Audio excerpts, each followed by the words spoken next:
آج ہم panic attack یعنی خوف کے دوروں پہ بات کریں گے۔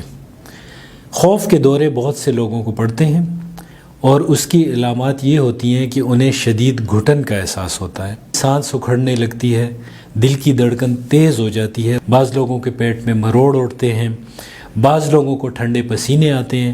جب پینک اٹیک ہوتا ہے تو ان کا دل کرتا ہے کہ اس جگہ سے بھاگ جائیں کہیں، اور وہ کہتے ہیں کہ کوئی ان سے بات نہ کرے۔ السلام علیکم، میرا نام محمد زبیر خان ہے، میں ایز اے سائیکالوجسٹ کام کرتا ہوں۔ تو جیسے کہ میں نے ابھی آپ سے ذکر کیا کہ ہم پینک اٹیکس پہ بات کریں گے، تو میں اس کی وجوہات پہ بات کروں گا، اس کی قسمیں اور کیسے آپ ان پہ قابو پا سکتے ہیں۔ جن لوگوں کو پینک اٹیک ہوتے ہیں، جن کو ہم خوف کے دورے کہہ سکتے ہیں، اس کی دو وجوہات ہوتی ہیں، ایک جو ہے وہ فزیکل ریزن یا جسمانی وجوہات بھی ہو سکتی ہیں، اور دوسری سائیکولوجیکل ریزن۔ پہلے میں جسمانی وجوہات پہ بات کر لیتا ہوں۔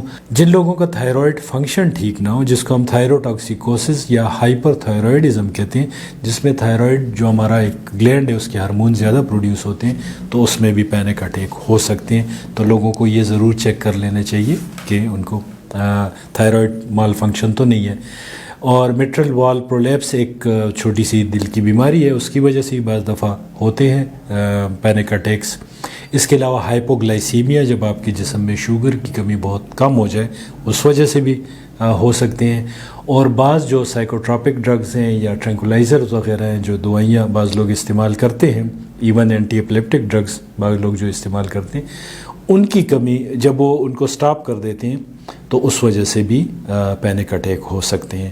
تو اگر یہ وجوہات نہیں ہیں تو آئیے دیکھتے ہیں کہ نفسیاتی وجوہات کون کون سی ہیں جس کی وجہ سے آپ کو پینک اٹیک ہو سکتے ہیں۔ اس کی ایک قسم تو وہ ہے کہ جس میں ایک شخص کو پتہ ہوتا ہے کہ وہ کس وجہ سے یہ اٹیک ہو رہا ہے۔ مثلا ایک شخص اگر ہسپتال میں تکلیف میں رہا ہے بہت عرصہ، تو جب وہ ہسپتال سے نکل آتا ہے تو اس کے بعد جب وہ کبھی ڈاکٹر کو دیکھ لیتا ہے یا ہسپتال کو دیکھ لیتا ہے تو اس کو پینک اٹیک ہو سکتا ہے۔ بعض لوگوں کو بند جگہوں پہ جانے کا پینک اٹیک ہوتا ہے، وہ لفٹ میں بھی نہیں جا سکتے۔ بعض لوگ دریا کو دیکھ کے پینک اٹیک ہوتا ہے۔ بعض لوگ جو ہے سانپ بچھو وغیرہ دیکھ لیتے ہیں تو ان کو پینک اٹیک ہو جاتا ہے۔ اس کی تو وجوہات معلوم ہے۔ بہت سے کیسز میں ہمیں وجوہات کا پتہ نہیں ہوتا۔ اس کی وجہ یہ ہوتی ہے کہ وہ وجوہات ہمارے لاشعور کی پیداوار ہوتی ہیں۔ تو پینک اٹیک میں وہی سمٹمز ہوتے ہیں جیسے کہ کسی شخص پہ کوئی خوفناک جانور حملہ کر رہا ہے، جیسے کہ اس کے سامنے کوئی شیر کھڑا ہے منہ کھول کے اور اس کو کھانے کے لیے دوڑ رہا ہے، تو اس کو وہی تمام فیلنگز ہوتی ہیں۔ مگر جب وہ شعوری طور پر اس سچویشن کو دیکھتا ہے تو اس کو لگتا ہے کہ ایسا تو کچھ نہیں ہے۔ اکثر لوگوں کو لگتا ہے کہ شاید تھوڑی دیر میں وہ مرنے لگے ہیں۔ بعض لوگوں کو انجانا خوف ان کے اوپر طاری ہوتا ہے، مگر جب وہ اپنے چاروں طرف دیکھتے ہیں تو ایسی کوئی صورتحال نہیں ہوتی، سب کچھ ٹھیک ہوتا ہے، مگر ان کو خود بھی سمجھ نہیں آ رہی ہوتی کہ آخر میرے ساتھ ہو کیوں رہا ہے، ایسے کیوں ہو رہا ہے۔ اور اب ہم دیکھتے ہیں کہ جب آپ پہ پینک اٹیک ہو، اس دوران آپ کیا کر سکتے ہیں کہ آپ اپنے پینک اٹیک پہ قابو حاصل کر لیں۔ اور اس کے علاوہ میں آپ کو وہ طریقے بھی بتاؤں گا کہ جب آپ پہ پینک اٹیک نہ ہو، آپ نارمل حالات میں ہوں، تو زندگی میں وہ کون سی تبدیلیاں آپ کو لانی چاہیے جس کی وجہ سے آپ کو پینک اٹیک نہیں ہوں گے۔ پہلے جب آپ کو پینک اٹیک ہو تو یہ چیز ضرور ذہن میں رکھیں کہ پینک اٹیک ایک فالس الارم ہے، اس کا حقیقت سے کوئی تعلق نہیں ہے۔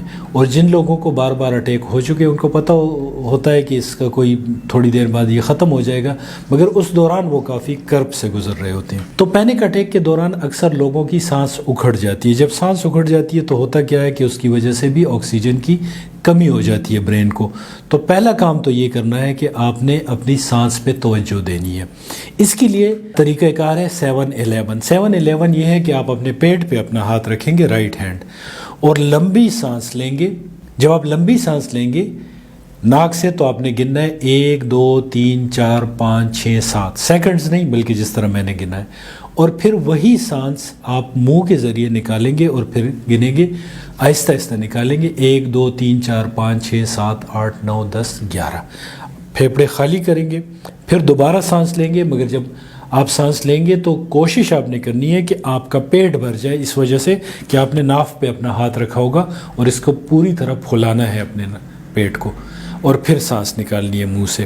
6 دفعہ آپ نے رائٹ ہینڈ اپنے ناف پہ رکھ کے کرنا ہے، اور پھر 6 دفعہ آپ نے لیفٹ ہینڈ اپنے ناف پہ رکھ کے کرنا ہے۔ اس سے یہ ہوگا کہ کافی حد تک آپ ریلیکس ہو جائیں گے۔ اب ہم دیکھتے ہیں کہ جب آپ پہ اٹیک نہ ہو، آپ نارمل زندگی گزار رہے ہوتے ہیں، تو اس دوران آپ کیا کر سکتے ہیں کہ آپ پہ اٹیکس نہ ہو، آئندہ ہوں تو بہت لمبے عرصے کے بعد اگر کبھی ہو، مگر تب بھی اس کا دورانیہ اور شدت کم ہو۔ اس کے لیے سب سے امپورٹنٹ چیز تو یہ ہے کہ آپ نے ایکسرسائز کرنی ہے۔ جب آپ ایکسرسائز کرتے ہیں تو آپ کے دماغ کو زیادہ خون کی سپلائی ہوتی ہے۔ زیادہ خون کی سپلائی کا مطلب ہے کہ آپ کے دماغ کو زیادہ آکسیجن مل رہی ہے۔ جب وہ آکسیجن زیادہ مل رہی ہے تو اس کی صحت بہتر ہوگی۔ سیکنڈ امپورٹنٹ چیز جو ہے وہ یہ ہے کہ آپ لوگوں کے ساتھ گپ شپ لگائیں۔ جو لوگ دوستوں کے ساتھ گپ شپ لگاتے ہیں تو ان لوگوں میں بھی پینک اٹیکس نہیں ہوتے یا بہت کم ہوتے ہیں۔ ایک اور جس کو ہم بائیو فیڈ بیک کہتے ہیں، بائیو فیڈ بیک کا مطلب یہ ہے کہ آپ اپنے آپ کو کوئی پیغام دے رہے ہیں اپنے دماغ کو، اور بائیو فیڈ بیک آپ نے یہ دینا ہے اپنے آپ کو کہ میں ایک پر اعتماد شخص ہوں، میں ایک کانفیڈنٹ پر اعتماد شخص ہوں اور مجھ پہ پینک اٹیک نہیں ہو رہے۔ اکثر لوگ کہتے ہیں میں کہتا ہوں مگر اس کے باوجود مجھے ہو جاتے ہیں، تو اس کی وجہ یہ ہوتی ہے کہ وہ بہت کم یہ بات اپنے آپ کو کہتے ہیں۔ جس وقت بھی آپ کو یاد آئے آپ یہ بات اپنے آپ سے کہنا شروع کیجیے گا۔ دوسرے اس کا بہترین طریقہ یہ ہے کہ جس وقت آپ سونے لگیں اس وقت یہ بات کریں، اس لیے کہ جب ہم سونے لگتے ہیں تو ہم شعور کو چھوڑ کے آہستہ آہستہ اپنے لاشعور میں داخل ہو رہے ہوتے ہیں۔ تو جب یہ بات ہم کریں گے تو یہ ہمارے لاشعور میں چلی جائے گی۔ اور آخری ایک امپورٹنٹ چیز یہ ہے کہ اپنے سونے کی طرف ضرور توجہ دیں۔ آج کل لوگ جو ہیں دیر سے سوتے ہیں اور دیر سے جاگتے ہیں، جس کی وجہ سے ہمارے جو سرکیڈین ردم ہے وہ ڈسٹرب ہو جاتا ہے۔ جو قدرت نے رات جو ہے وہ نیند کے لیے رکھی اور دن جو ہے کام کے لیے رکھا ہوا ہے، لوگ دیر دیر تک اپنے جو ہے موبائل وغیرہ میں بزی رہتے ہیں۔ تو اس کو اگر آپ ٹھیک کر لیں اپنے سونے کی عادات کو تو اس سے بھی جو ہے وہ پینک اٹیکس میں کمی آئے گی۔ اور جو طریقے میں نے بتائے اگر آپ اس پہ عمل کریں گے تو انشاءاللہ آپ کو کافی افاقہ ملے گا پینک اٹیکس میں۔ اور اس کے علاوہ چونکہ ہر شخص کی اپنی ایک نفسیاتی بناوٹ ہوتی ہے، تو اگر آپ مجھ سے کچھ ڈسکس کرنا چاہتے ہیں، آپ کو اس طرح کے مسائل ہیں، تو آپ مجھے کال کر سکتے ہیں، اور اسکرین پہ دیے ہوئے نمبر پہ آپ مجھے واٹس ایپ پہ یا ڈائریکٹ کال کر کے آپ مجھ سے ڈسکس کر سکتے ہیں۔ شکریہ۔